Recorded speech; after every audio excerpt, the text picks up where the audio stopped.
Hello, everyone. Today I'm with Mr. Bautista, and he is the chair of the Department of Psychology and History at West Valley College. How are you doing today? I'm doing fine.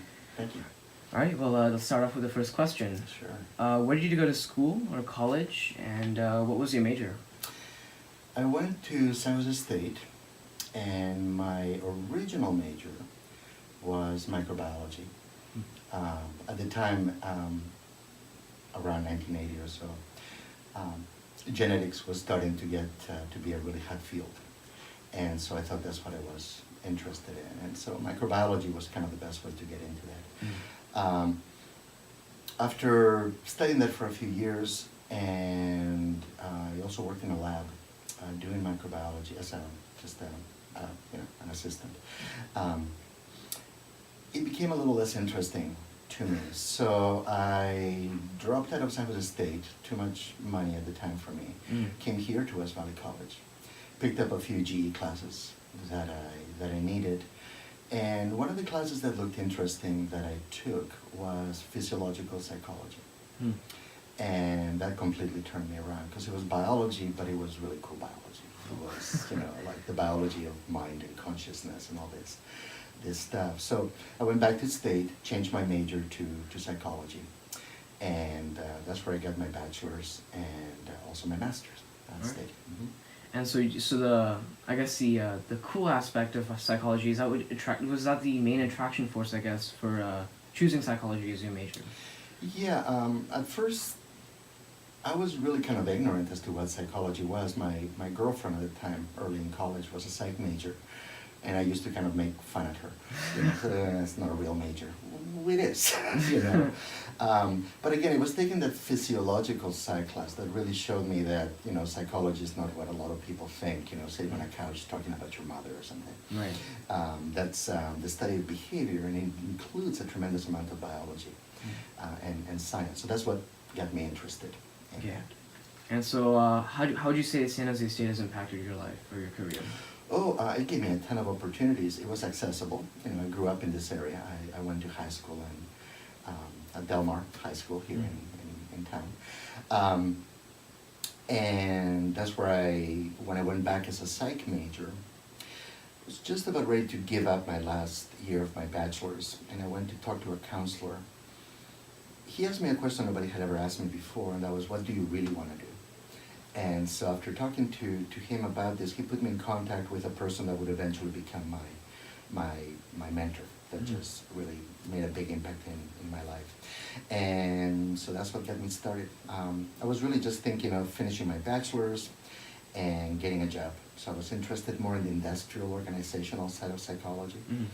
But like I said, once I kind of realized that I could actually do research and study the more biological side, that's what became my focus. Okay. And so obviously choosing psychology was a big decision that you made. But what were some of the other hard decisions that you had to make that have impacted your career? Well, one of the hardest, actually, to be quite honest, was to not pursue a PhD, and that was just life that got in the way of that particular thing. I don't feel too bad about it because I ended up teaching and I love what I do. But that was probably that was a hard decision there, right? Do I kind of support my family and not go someplace to get a PhD, or go ahead and pursue that? I don't think I made the wrong choice, so I'm actually okay with the way that came out, but that was a tough one at the time. And so what are some words you wish you could say to your teen self or younger self that you wish you'd known at that point? Yeah, it's always an interesting sort of mind experiment, right? To go back and I try to do it in my whole life. I write myself little letters, and then later on I can read them, and that's my past self telling me something. It doesn't work the other way yet, though. We don't have that technology yet. I would tell my younger self probably to move a little bit faster in taking classes. I wish I would have gotten to the point that I am now sooner, because it's nice. And as a student, for a while I was a major of the month member, you know, basically, ooh, anthropology, ooh, sociology, ooh, you know, everything looked really interesting. And so I ended up taking lots of classes and I learned lots of things, but being a little more focused and directed and getting through my degree faster probably would have allowed me to get into the place that I am now that I really like a lot faster. So that would have been better. So staying on track and just accelerating. Stay on track and yeah. Don't delay things you don't have to. That doesn't mean going faster than you should, because that's also a big problem for a lot of people. It's a very common pattern. You take too many classes, you do poorly, you have to drop half of them, you get bad grades on the other half, right. and you just really kind of keep yourself behind. Mm-hmm. So move ahead, but don't push yourself beyond your limits. Is basically. Yeah. And you talked a little bit about a mentor that you had at San Jose State. Mm-hmm. And so, can you tell us a bit more about them? Yeah, Robert Hicks was my mentor. He turned out, as I got to know him a little bit more, he was a really interesting character. He was one of the most published psychologists according to the American Psychological Association, at least at some point. So he was very active. He was the executive, forget the name of the title, executive manager, something for the Western Psychological Association, and for a program called Minority Biomedical Research Support. So he ran groups and managed grants for lots of people, which gave me the opportunity to actually go to different places to present my research, paid for by his grants that I was working through. So it just gave me a ton of opportunities to go places, meet people. I may have mentioned in our class that I got to defend my thesis in Hawaii. So, you know, that's not too bad. But yeah, it was just a really, really nice time and a good place to be with a person that had resources that could make things happen. That was good. Mm. And so what is the hardest thing you've had to deal with, and what did you learn from it? Oh wow, the hardest thing I've ever had to deal with is a tough one. I mean, I've had lots of things. Gotten home from work to find my girlfriend dead. That was a pretty tough one. I'm laughing at it. There's nothing to laugh about. It's a long time ago, and she had an illness, and it wasn't all that unexpected. But things like that come and go, and you just kind of try to learn from them what you can. I think basically just always keeping in mind that you are an individual, other people are individuals, and what you're experiencing is pretty much probably the same thing or similar to what other people are experiencing. So always having that kind of detached, objective outlook is something that has always helped me through situations. Sometimes when you sort of step outside and you look at what is going on from the sidelines, it can look a bit different. Okay. And so how do you deal with failure, just in general? Yeah, not well most of the time. Usually failure, again, it just kind of leads to a short amount of time, hopefully, of like, oh my God, this is horrible. And then hopefully it's followed by an appraisal. Why did it happen? You know, what is sometimes referred to as a post-mortem, you know. Why did that fail? What can I do in the future to not have that fail again? I mentioned before writing notes to myself. That's often kind of the nature of those notes, you know. I want to do X, you know. And then a week later I look at my notes and I want to do X and I didn't do it. Why not? Why did that fail? Why did that not work? What can I do to make that happen? Okay. And so obviously, you know, you've done a lot of research as a major in psychology, but so sometimes I guess people get they don't have enough motivation to tap into. And so how do you deal with burnout? Yeah, I don't have as much burnout teaching as I have in other jobs. It's always something that's changing. The more administrative side of teaching, meetings, committees, all that stuff, that's always a little bit tedious and not as much fun, at least for most of us that do the teaching. That's why we're on that side and not the other.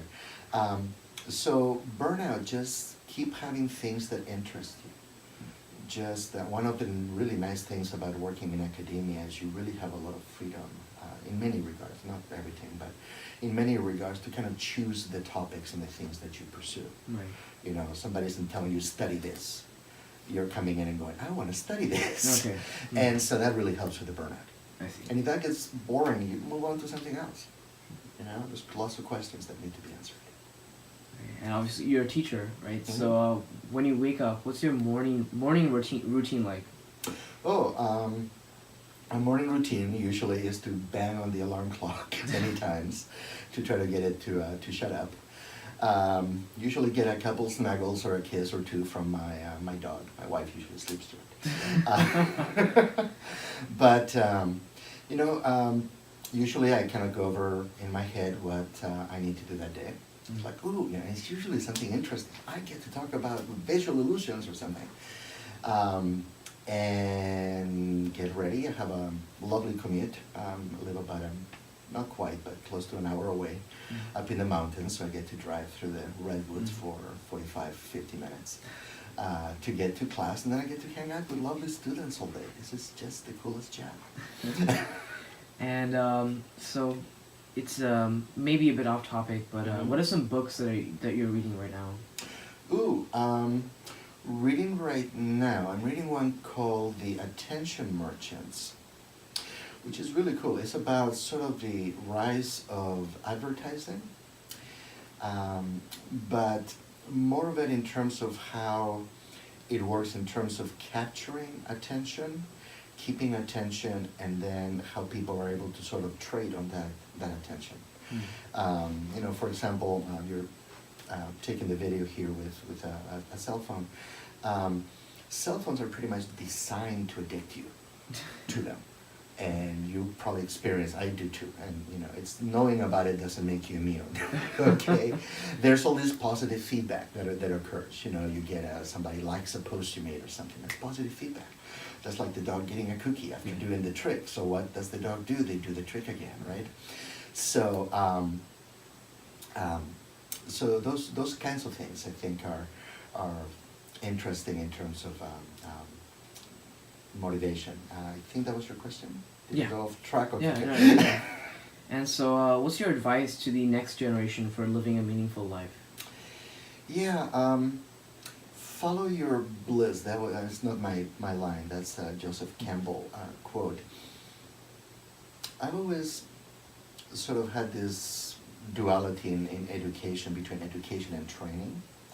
So to me, you can go to school and get a degree in some field, and like maybe nursing or something, which is more applied. That's what I mean by training. You learn to do nursing. But you can also go into fields where you learn how to learn.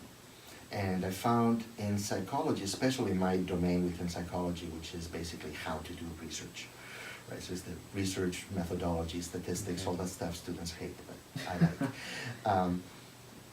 If you can have the ability to learn, if you can learn how to learn, that means you can apply that to anything.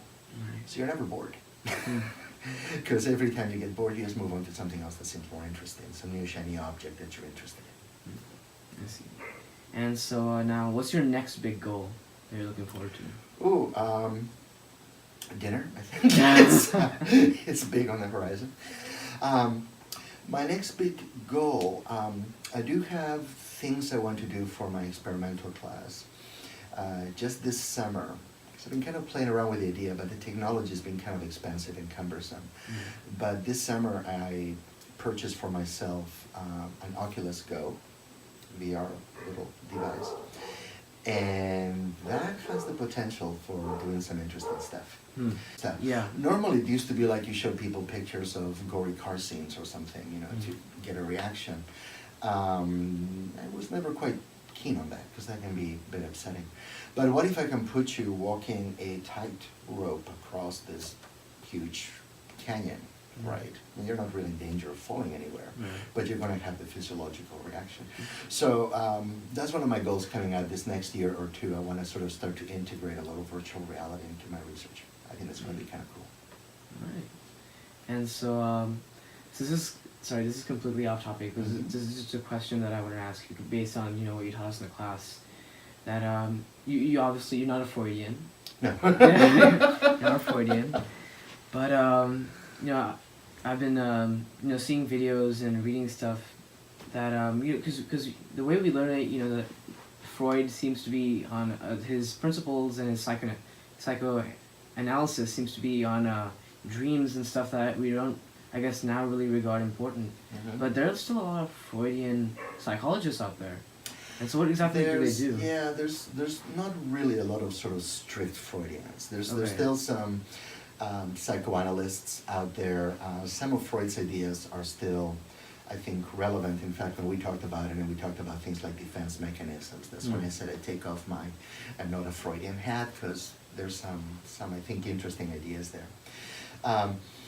There's also what are called the neo-Freudians, right? All the people that kind of came after Freud that sort of adjusted his ideas and came up with their own approaches. So there's still people out there doing psychoanalysis and psychodynamic stuff, but sort of the strict Freudian stuff is on the way out. Okay. You know, most of the studies show that it doesn't really work all that much for many things. For what it works for, it tends to over a long period of time. If you can even really associate it with the therapy itself. There's a benefit, I think, in going through this, in that you learn a lot about yourself. So that could be a byproduct of what helps people.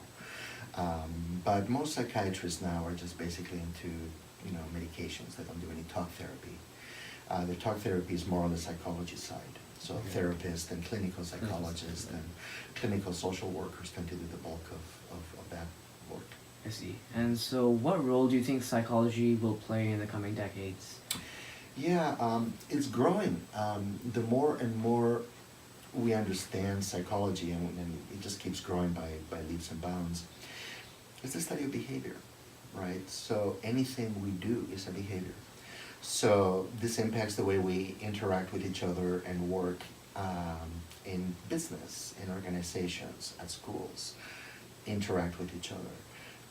We have a population of baby boomers that are starting to get older, so understanding the things that occur later on in life is becoming more important, because we're going to have a huge number of people that are potentially prone to things like Alzheimer's and Parkinson's and all these issues, and cognitive decline, and how can we reverse that, right?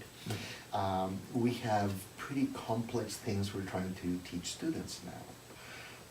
You know, you're trying to teach them how to code, you know, when they're like in 5th grade or something. Right. How can we do that more efficiently? How can we do that more effectively? You know, how can we basically get all the technology that we interact with all the time to work better and more intuitively? All of those are psychology questions. So, yeah, we're here. We're here to stay, and there's a lot of work to be done. All right. Thank you very much for doing this interview. You're so welcome. Thank you for having me. All right.